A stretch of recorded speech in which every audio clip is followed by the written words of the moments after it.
বিসমিল্লাহির রহমানির রহিম। রাত নেমেছে কারবালার মরুভূমিতে।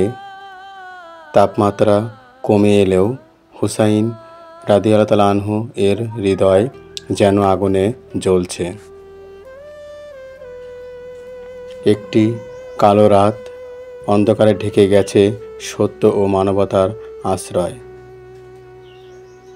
তিনি তার প্রিয় পরিবার ও সাহাবীদের একত্র করেন, স্নেহভরে বলেন, এই জালিমদের লক্ষ্যে আমি, তোমরা চাইলে ফিরে যেতে পারো। তোমাদের উপর আমার কোনো অভিযোগ থাকবে না। কিন্তু কোনো সাথী ফিরে যায় না। সবার জবাব একটাই, ইয়া হুসাইন, আমরা আপনার সঙ্গ ত্যাগ করতে পারি না, চাই সে মৃত্যু হোক অথবা বিজয়।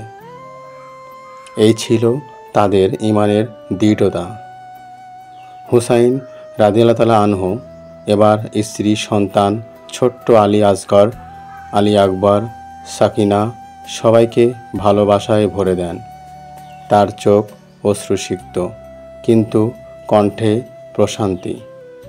তিনি আল্লাহর দরবারে মোনাজাতে রত হন, বলেন, হে আল্লাহ, তুমি সর্বশক্তিমান, তুমি সাক্ষী,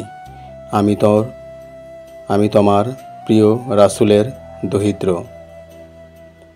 আজ আমি সত্যকে বাঁচাতে প্রাণ দিচ্ছি, তবু তোমার দ্বারে সন্তুষ্ট। সারা রাত সাহাবীরা ইবাদতে মগ্ন থাকেন।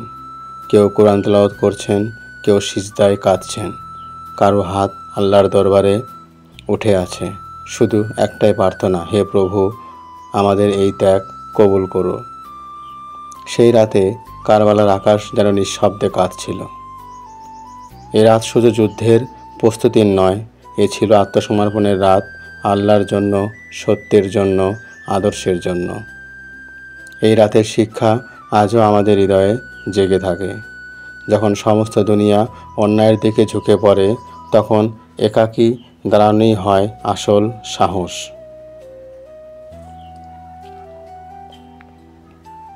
হুসাইন রাদিয়াল্লাহু তাআলা আনহু সেই রাতেই চিরকালীন এক মেসেজ বা বার্তা আমাদের জন্য রেখে গেছেন। তা হলো, সত্যের পথে থাকো, আল্লাহর ওপর ভরসা রাখো এবং কখনোই জুলুমের কাছে মাথা নত করো না।